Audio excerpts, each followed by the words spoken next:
వారంలో గొప్ప సాక్ష్యం విందుముగాక.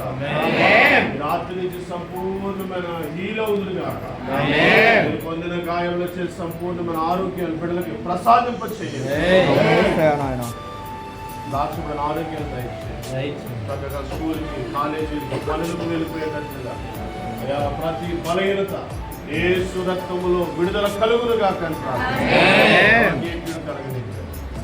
ఎవరి హాస్పిటల్ పోవాలి, ఏ ధనం వ్యర్థం చేయకుండా మీ సురక్షితమైన రెక్కల నీడలో ఉన్న దాచబడిన ఆరోగ్యం బిడ్డలందరికీ దయచేయండి.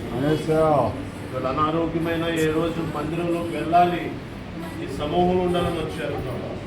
దయచేసి వీరిని కనికరించి స్వస్థపరచండి. యేసు నామమున నడుచున్నాం తండ్రి.